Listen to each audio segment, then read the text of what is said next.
해외 방산 전문 매체들이 최근 공통적으로 추적한 키워드는 함정의 크기나 배수량이 아니었습니다. 미 해군과 유럽 해군이 동시에 추진하는 무인 수상정 전력화의 본질을 분석한 외신들은 작은 배가 어디까지 적을 제압할 수 있는가, 그리고 그 무장이 미사일의 영역을 어디까지 대체할 수 있는가라는 질문으로 수렴했습니다. 이 중대한 흐름 속에서 한국 방산업계의 이름 하나에어로스페이스가 반복적으로 등장하기 시작합니다.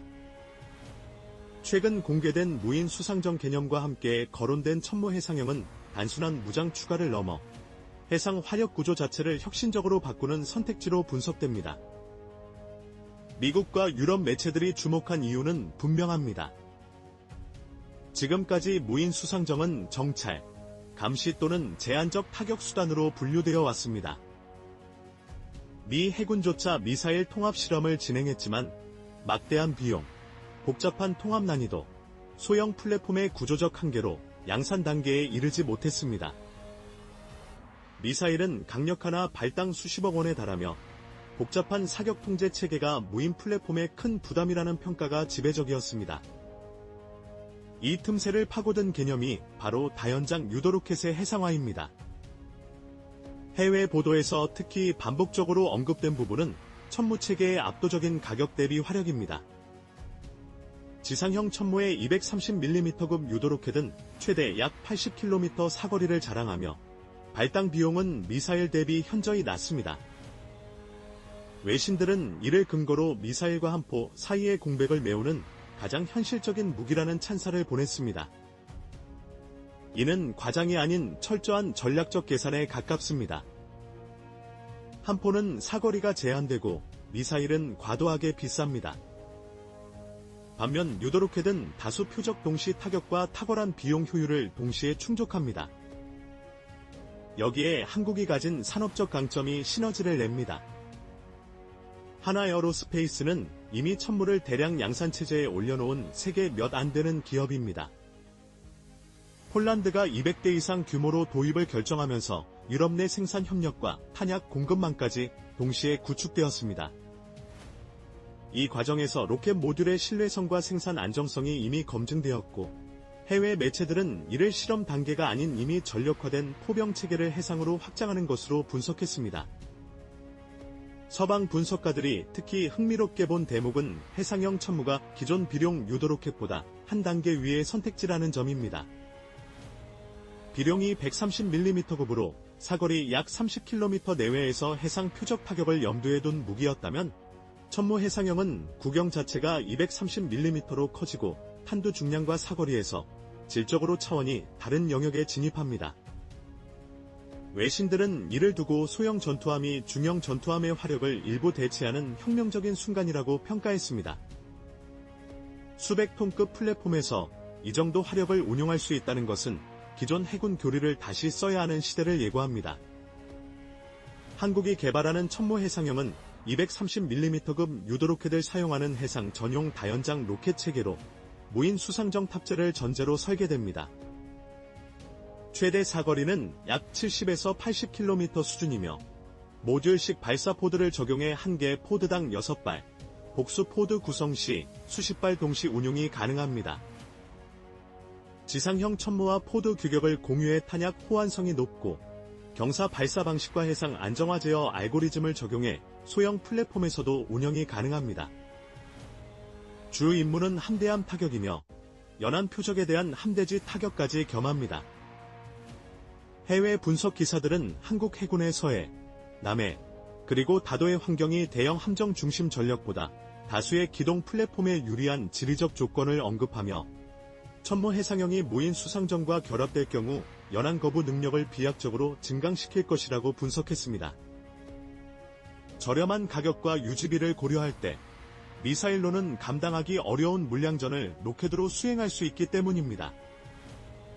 방산업계 내부에서만 오가던 이야기가 외신 분석의 중심에 등장했다는 점은 그 상징성이 큽니다.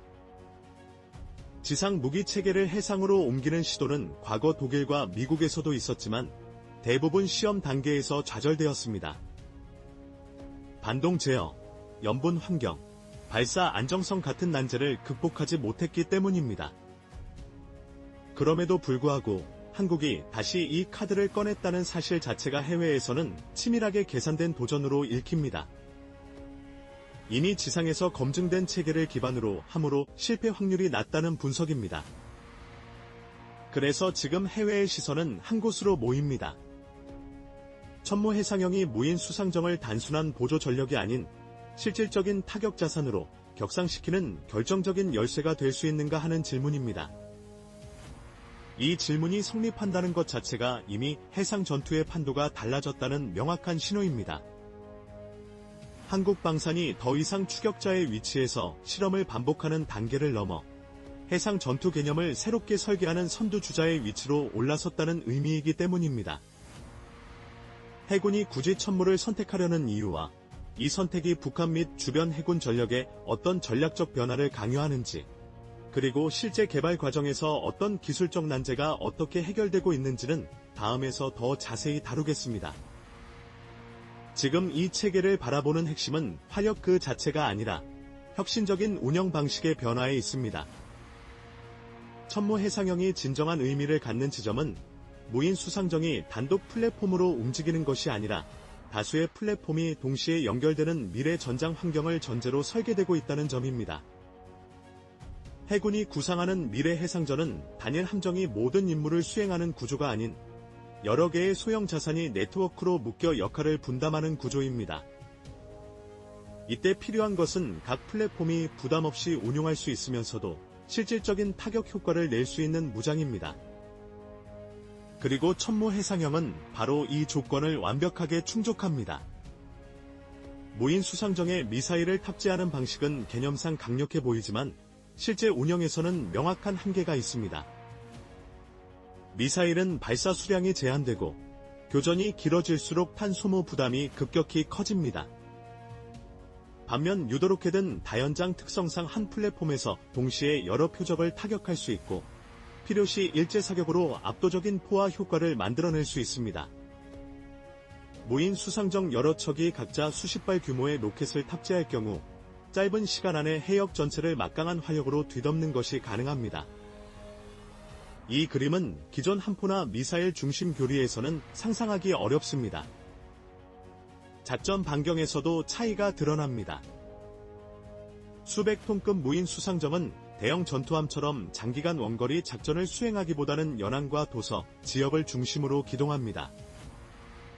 천무 해상형의 사거리는 이러한 작전 반경과 정확히 일치합니다. 해상에서 70에서 80km 수준의 타격거리는 연안 방어와 해상 차단 임무에서 과도하지도 부족하지도 않은 최적의 범위입니다. 값비싼 장거리 미사일을 쓰지 않고도 충분한 억제력을 확보할 수 있다는 점에서 해군 입장에서는 전략적 계산이 명확해집니다. 여기서 PKM급 고속정과의 연계가 자연스럽게 논의됩니다. 기존 PKM은 비룡 유도로켓을 통해 경비정과 소형 표적 대응에 최적화되어 왔습니다. 천무 해상형은 이보다 한 단계 위의 강력한 화력을 제공합니다. 유인 고속정이 감시와 통제를 담당하고 무인 수상정이 전면에 나서 대량의 유도로켓을 투사하는 구조입니다. 이는 인명 위험을 최소화하면서도 화력 밀도를 극대화할 수 있는 혁신적인 방식입니다. 이 조합은 특히 서해와 같은 복잡한 해역에서 압도적인 효과를 발휘할 것입니다. 기술적으로 주목할 부분은 발사 방식의 유연성입니다. 천무 해상형은 수직 발사 체계가 아닌 경사 발사 방식을 유지합니다. 이는 스텔스 성능과 직결됩니다. 수직 발사 시스템은 구조상 상부 계구부와 복잡한 배기 설계가 필요하지만 경사 발사는 외형을 단순하게 유지할 수 있습니다. 이는 무인 수상정의 레이더 반사 면적을 억제하는 데 매우 유리합니다. 발사 순간에만 외부로 노출되고 이후에는 다시 은폐가 가능하여 적에게 탐지될 위험을 최소화합니다. 지휘 통제 측면에서도 부담이 적습니다. 미사일 체계는 전용 콘솔과 다층 사격 통제 구조가 필요하지만 천무 해상형은 비교적 단순한 사격 명령 체계로 운영됩니다. 무인 수상정의 센서가 표적을 탐지하고 상위 지휘 체계에서 발사 권한을 승인한 뒤 자동화된 절차로 사격이 이루어집니다. 이 구조는 다수의 플랫폼을 동시에 통제하는 데 최적화되어 있습니다.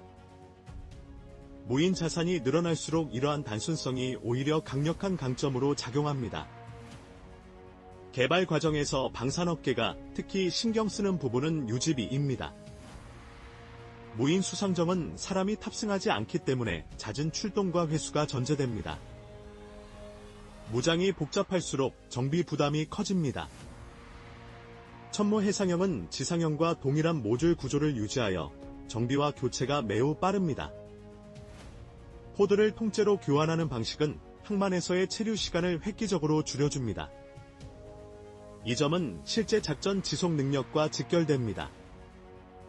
해외 비교에서도 이 방식은 독보적입니다.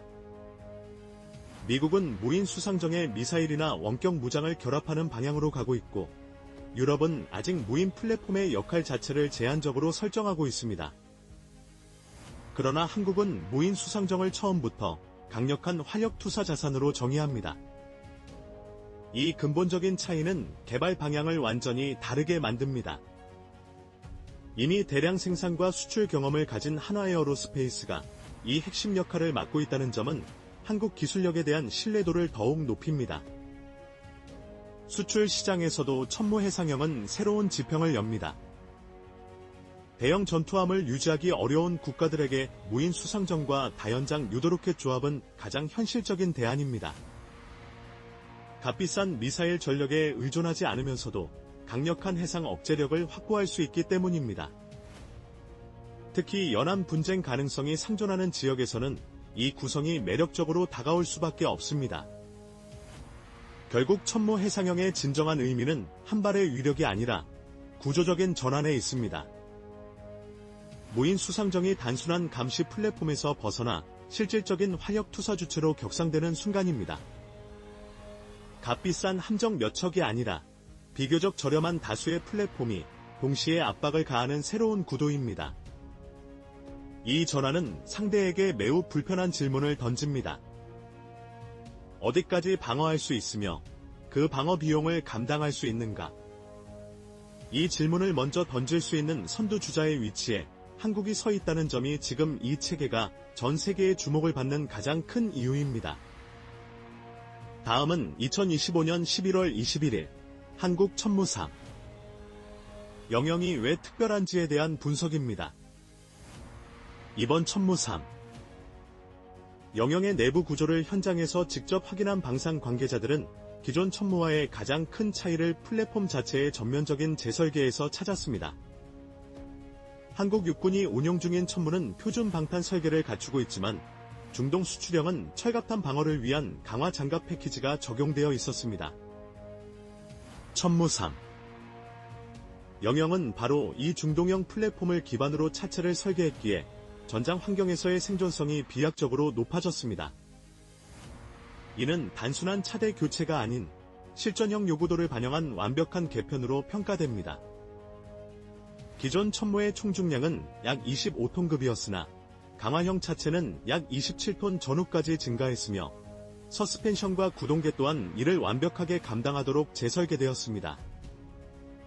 로켓 포드 역시 기존 천무의 130mm와 230mm 포드 운용 능력을 유지하면서도 혁신적인 드론 패키지와 전술 미사일 포드를 수용할 수 있도록 내부 지지 구조와 냉각 및 전원 패널이 대폭 보강되었습니다. 이로 인해 천무상 영영은 단순히 탄종만 바꾸는 것을 넘어 임무 모듈을 교체하며 전장을 압도하는 방식으로 진화했습니다. 기존 천무는 사거리 80km급 유도, 로켓이 최대치였지만 이번 드론 패키지는 동일한 발사대를 사용하면서도 발사 후 분리된 탐지 드론이 전방 80km 이상을 감시하고 사격 지휘소에 실시간 영상과 좌표 데이터를 전송할 수 있습니다. 이는 이스라엘이나 미국의 유사 시스템과 비슷해 보이지만 한국형은 훨씬 적은 비용으로 동일한 작전 범위를 확보할 수 있다는 점에서 해외 관계자들을 경탄하게 만들었습니다. 또 하나의 놀라운 변화는 대함 전술탄도 미사일 영역입니다. 새롭게 제시된 시스템은 기존 230mm 유도, 로켓의 탐색기를 탄도 미사일에 결합시켜 150km 거리의 함정 표적을 지상에서 정밀 타격할 수 있는 구조로 개발되었습니다. 기존 천무 플랫폼에서 해상 표적을 공격한다는 발상 자체가 매우 이례적인 개념으로 해외 방산 관계자들 사이에서는 한국이 육상 플랫폼 기반의 대함 전력을 연동하려는 선구적인 시도라며 관심이 폭증했습니다. 이 시스템은 탐색기와 유도 모듈이 확장되었기 때문에 기존 230mm 포드보다 길이가 늘어나고 무게도 증가해 발사대의 안정화 모듈 또한 대폭 강화되었습니다. 여기에 300km 전술 지대지 미사일을 천무 발사대로 통합하려는 한국군 내부 제안까지 더해지면서 천무3 영의 차체 플랫폼은 사실상 다연장 로켓, 장거리 정밀 타격, 단거리 대함 미사일을 모두 수용할 수 있는 전술 다목적 발사 체계로 완벽하게 격상되었습니다. 이 구조는 미국 하이마스가 가진 멀티미션 개념과 유사하지만 실제로는 한국형이 훨씬 큰 잠재력을 보유하고 있습니다. 하이마스는 포드 구조와 사격 통제 체계가 완전히 정형화되어 있어 새로운 미사일 패키지를 적용하기 어렵습니다. 그러나 천무는 이미 130mm, 230mm, 그리고 기타 유도탄 패키지를 경험하며 다중 포맷을 유연하게 받아들인 검증된 플랫폼입니다. 그래서 천무3 영이 등장하면서 해외 전문가들은 한국형 무러스 플랫폼이 미국보다 확장성이 월등히 넓다고 극찬했습니다. 그런데 이번 천무3 영에서 해외가 가장 민감하게 반응한 것은 바로 AI 기반 드론 패키지였습니다. 기존 로켓탄 선단에 장착된 드론이 발사 후 공중에서 분리되어 적 지역을 탐지하고 위성 데이터 링크를 통해 사격 지휘 체계와 실시간 영상 및 좌표를 공유하며 타격 대상을 선정하는 방식은 사실상 이스라엘과 미국만이 상용화 단계에 올려놓았던 최첨단 기술입니다. 디펜스 뉴스가 한국을 향해 유무인 복합체계의 지상판을 완성했다고 표현한 배경도 여기에 있습니다. 천무3 영은 기존 천무탄체 내부 구조를 변경해 드론 모듈을 안정적으로 장착할 수 있도록 정교하게 조정했으며 발사 후 분리 과정에서 드론의 자세 안정성을 제어하는 서버 모터와 센서 패키지를 자체 설계했습니다. 이러한 기술적 디테일이 해외 전문가들을 놀라게 한 이유는 한국이 기존 로켓 제조 기반을 유지하면서도 완전히 새로운 전장 개념을 선도적으로 실험하고 있다는 점에 있습니다. 특히 해외 보도에서 가장 자주 언급된 수치는 한국이 확보한 압도적인 양산 속도와 안정적인 유지 체계였습니다. 해외 매체들은 천무가 이미 200여 문 이상 납품되었고 최종적으로 360여 문이 국내 배치될 예정이라는 부분에 주목했습니다. 이는 미국 하이마스의 연간 생산량보다 세계적으로 우위에 있다는 평가를 받습니다. 미국은 우크라이나 지원 이후 연간 96문 수준까지 생산을 늘렸지만 부품 공급 문제로 일정이 지속적으로 지연되었습니다. 반면 한국은 주문 물량의 생산에서 납품까지 평균 24에서 30개월 사이의 일정을 철저히 유지했습니다. 이러한 생산 기반은 단순히 수량 문제를 넘어 전시 동원 능력까지 의미하기 때문에 해외 군사 전문가들이 한국 메르스 체계를 차세대 핵심 변수로 보게 된 결정적인 계기입니다. 게다가 중동형 천무의 장갑 재설계가 해외에서 예상외로 높은 평가를 받았습니다. 한국 육군보다 방탄 요구도가 높아 철갑탄 방어를 위한 추가 장갑 설계가 적용된 모델이었는데 천무3 영이 이 중동형 기반 차체를 적용했다는 점은 해외 실전 운영 조건을 그대로 반영한 선진적인 설계라는 의미입니다. 이는 사실상 수출형을 한국군 기준으로 만든 것이 아니라 수출군 기준을 한국군 개량에 반영한 첫 사례로 받아들여졌습니다. 디펜스 뉴스는 이 부분을 한국 방산이 단발성 수출이 아니라 플랫폼 독자 노선을 확고히 구축했다는 강력한 신호라고 분석했습니다. 이쯤 되면 해외 외신들이 왜 천무3 영을 예의주시하고 있는지 그 답이 명확해집니다. 천무는 이미 세계 2위 규모의 다연장 로켓 플랫폼이며 한국은 천무를 기반으로 700문 이상을 양산할 수 있는 독보적인 산업 인프라를 확보하고 있습니다. 더욱이 이번 천무3 영은 단순 개량이 아닌 플랫폼 체계의 혁명적인 확장입니다. 여기에 인공지능 기반 드론 패키지, 150km 대함탄도 미사일, 300km 전술 지대지 미사일, 그리고 강화된 차체 플랫폼까지 더해지며 한국이 지상 발사 전력의 미래를 스스로 설계하고 있음을 전 세계에 천명했습니다. 그리고 이 모든 흐름 뒤에는 한국 방산업계가 축적한 고도의 제조 정밀성, 데이터 처리 능력, AI 기반 센서 융합 기술이라는 압도적인 역량이 작동하고 있었습니다. 천무3. 영이 내놓은 변화는 결국 한 방향으로 이어집니다. 해외 언론들이 표현한 그 문장처럼 한국이 머레스 시장의 명실상부한 리더로 부상했으며 앞으로의 표준을 새롭게 쓰고 있다는 것입니다. 그리고 그 정점에 오늘 우리가 다루는 천무3. 영이 당당히 서 있습니다. 또 하나 주목해야 할 부분은 천무3. 영의 도입 가능성과 한국군 구조의 현실입니다.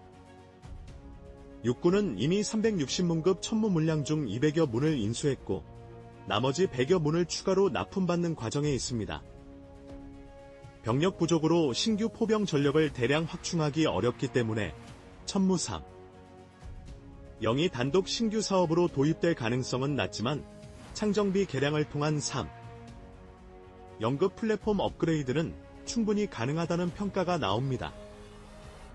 특히 사거리 300km 전술 지대지 미사일은 천무 발사대를 기본 플랫폼으로 상정해 검토 중이기 때문에 천무3. 영차체의 요구도가 더욱 높아질 가능성이 있습니다. 이러한 변화는 세계 시장에서의 파급력으로 곧바로 이어집니다. 현재 천무는 700문 이상 생산 가능한 체계를 갖춘 상태이며 이는 미국 하이마스 생산 능력 다음으로 세계 2위 규모입니다. 그러나 한국은 공급 지연 없이 물량을 정해진 일정대로 납품하는 신뢰도 높은 국가라는 점에서 그 위상은 더욱 높습니다. 폴란드, 에스토니아, 중동 3개국이 천무 도입을 적극적으로 타진하는 흐름이 이미 확인되고 있습니다. 특히 에스토니아는 천무 수입 협상 과정에서 자체 투자 중인 무인지상 차량 테미스와의 절충 교역을 원하며 이것이 실제로 한국군 유무인 복합 플랫폼 개발에 연결될 수 있는 가능성까지 보여줍니다. 이러한 구조는 미국조차 갖지 못한 수출 플랫폼과 국내 전력 현대화의 상호 교차라는 독특하고 선진적인 모델로 평가됩니다. 천무3. 영이 가진 가장 큰 의미는 단순한 기술적 진보가 아니라 미래 전력의 방향성을 제시했다는 점에 있습니다. 지상 전력을 기존의 로켓포 형태로 고정하지 않고 하늘과 바다까지 그 영향력을 확장시켰습니다. 해외 언론이 주목한 이유도 바로 이 부분입니다. 천무3. 영은 단순 개량이 아닌 방산적 사고방식의 근본적